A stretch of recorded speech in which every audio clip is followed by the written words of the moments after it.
سلام بچه‌ها، خیلی خوش اومدیم به یه ویدیو دیگه.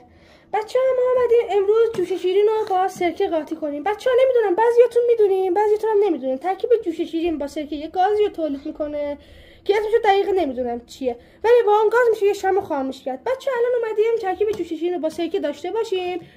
وقتی میگیم یک گاز تولید میشه ما میخوایم از این قوطی کوکاکولامون استفاده کنیم. بچه‌ها این باد میکنه، ما از طبقه اول ساختمونمون اینو میخوایم بندازیم پایین تا بترکه. بریم واسه ادامه ویدیو. لیتس گو. بچه‌ها از طبقه اول ساختمون خونمون میخوام بندازمش اینو پایین. بریم واسه ادامه ویدیو.